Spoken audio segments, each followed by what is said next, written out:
Hi everyone, myself I am Akshaya from 10th standard. Today we will be going to discuss some of the topics related to photosynthesis and what is about photosynthesis. Shall we begin? Yes. Let us start with the process of photosynthesis.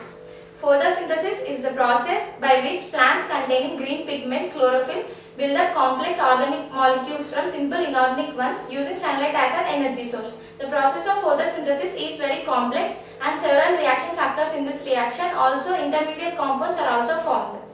Van Dijk first worked on purple sulfur bacteria and found that light plays a specific role in the process of photosynthesis.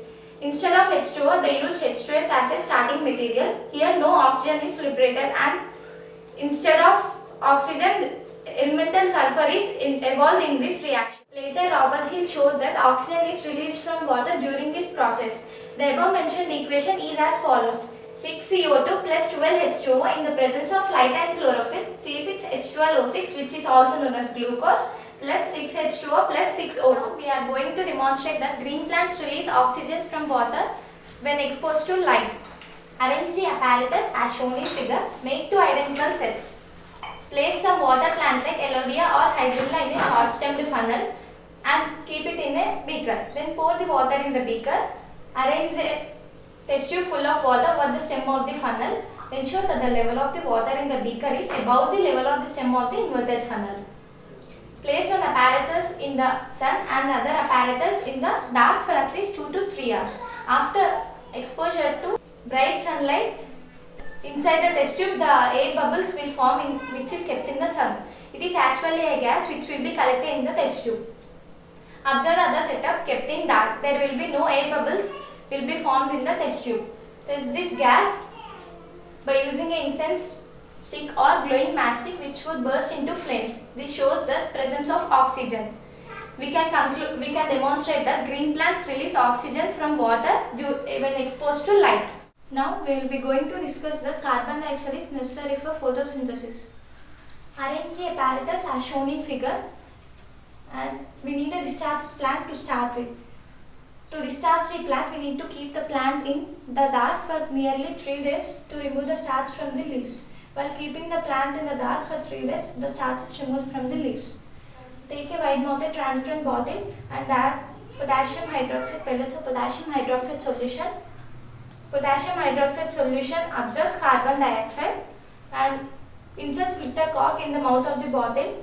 Insert one of the leaf of the discharged plant into the transparent bottle containing potassium hydroxide pellets or potassium hydroxide solution which absorbs carbon dioxide and leave the plant in sunlight. After few hours, test this leaf or any other leaf of this plant for the presence of starch.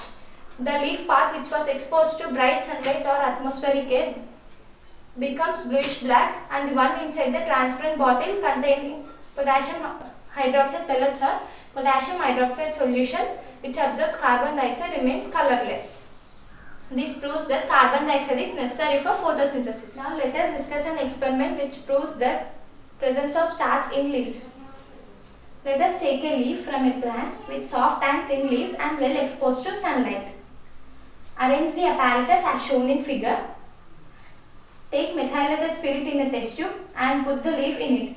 First boil the leaf in water and then transfer this leaf into the test tube containing methylated spirit. Boil this test tube in a water bath. Chlorophyll dissolves in spirit and becomes pale due to the removal of chlorophyll. Now take the leaf carefully from the test tube by using a brush. Spread the leaf in a petri dish and add few drops of iodine or bethadine solution on it. What do you see? Yes, the presence of starch will be indicated by a blue-black color. Now let us discuss an experiment which proves that sunlight is necessary to form starch in green plants. Take a potted plant with discharged leaves. Remember the process of discharging the leaves. Cover one of its leaf with a black paper where a design is cut. Fix the black paper on the leaf in such a way that the light does not enter the dark phase. Leave the potted plant in sunlight. After few hours of exposure to bright sunlight, test this leaf which is covered by black paper for the presence of starch. What do you observe? Yes, it will be observed that the leaf part which could get light from the cutout design becomes bluish black, which proves that sunlight is necessary to form starch in green plants.